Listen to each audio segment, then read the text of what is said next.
this wonderful introduction. And yes, what I want to talk to you about is AI and the future of humanity. Now, I know that these conferences focus on the ecological crisis facing humanity, but for better or for worse, AI too is part of this crisis. AI can help us in many ways to overcome the ecological crisis, or it can make it far, far worse. Actually, AI will probably change the very meaning of the ecological system, because for 4 billion years, the ecological system of planet Earth contained only organic life forms. And now, or soon, we might see the emergence of the first inorganic life forms after 4 billion years, or at the very least, the emergence of inorganic agents. Now, people have feared AI since the very beginning of the computer age, in the middle of the 20th century. And this fear has inspired many science fiction classics like The Terminator or The Matrix. Now, while such science fiction scenarios have become cultural landmarks, they haven't usually been taken seriously in academic and scientific and political debates, and perhaps for a good reason. Because science fiction scenarios usually assume that before AI can pose a significant threat to humanity, it will have to reach or to pass two important milestones. First, AI will have to become sentient and develop consciousness, feelings, emotions. Otherwise, why would it even want to take over the world? Secondly, AI will have to become adept at navigating the physical world. Robots will have to be able to move around and operate in houses and cities and mountains and forests at least as dexterously and efficiently as humans. If they cannot move around the physical world, how can they possibly take it over? And as of April 2023, AI still seems far from reaching either of these milestones. Despite all the hype around ChatGPT and the other new AI tools, there is no evidence that these tools have even a shred of consciousness, of feelings, of emotions. As for navigating the physical world, despite the hype around self-driving vehicles, the date at which these vehicles will dominate our roads keeps being postponed. However, the bad news is that to threaten the survival of human civilization, AI doesn't really need consciousness, and it doesn't need the ability to move around the physical world. Over the last few years, new AI tools have been unleashed into the public sphere, which may threaten the survival of human civilization from a very unexpected direction. And it's difficult for us to even grasp the capabilities of these new AI tools and the speed at which they continue to develop. Indeed, because AI is able to learn by itself, to improve itself, even the developers of these tools don't know the full capabilities of what they have created, and they are themselves often surprised by emergent abilities and emergent qualities of these tools. I guess everybody here is already aware of some of the most fundamental abilities of the new AI tools. Abilities like writing text, drawing images, composing music, and writing code. But there are many additional capabilities that are emerging, like deep faking people's voices and images, like drafting bills, finding weaknesses both in computer code and also in legal contracts and in legal agreements, But perhaps most importantly, the new AI tools are gaining the ability to develop deep and intimate relationships with human beings.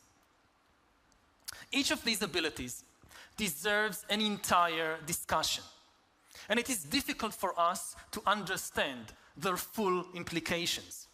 So let's make it simple. When we take all of these abilities together as a package, they boil down to one very, very big thing: the ability to manipulate and to generate language, whether with words or images or sounds. The most important aspect of the current phase of the ongoing AI revolution is that AI is gaining mastery of language at a level that surpasses the average human ability. And by gaining mastery of language, AI is seizing the master key, unlocking the doors of all our institutions, from banks to temples. Because language is the tool that we use to give instructions to our bank and also to inspire heavenly visions in our minds. Another way to think of it is that AI has just hacked the operating system of human civilization. The operating system of every human culture in history has always been language. In the beginning was the word. We use language to create mythology and laws, to create gods and money, to create art and science, to create friendships and nations. For example, human rights are not a biological reality. They are not inscribed in our DNA. Human rights is something that we created with language by telling stories and writing laws. Gods are also not a biological or physical reality. Gods, too, is something that we humans have created with language by telling legends and writing scriptures. Money is not a biological or physical reality. Banknotes are just worthless pieces of paper, and at present, more than 90% of the money in the world is not even banknotes. It's just electronic information in computers, passing from here to there. What gives money of any kind value is only the stories that people like bankers and finance ministers and cryptocurrency gurus tell us about money. Sam Bankman-Fried, Elizabeth Holmes, and Bernie Madoff didn't create much of real value, but unfortunately, they were all extremely capable storytellers.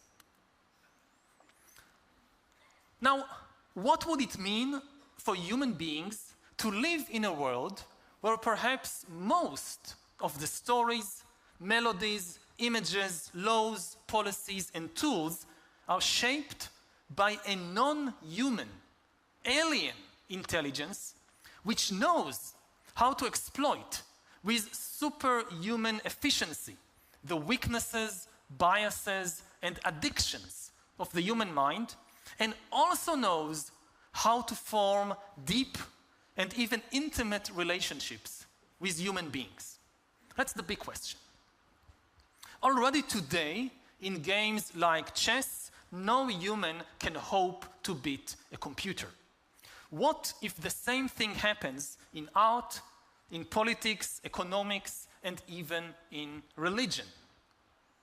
When people think about ChatGPT and the other new AI tools, they are often drawn to examples like kids using ChatGPT to write their school essays. What will happen to the school system when kids write essays with ChatGPT? Horrible.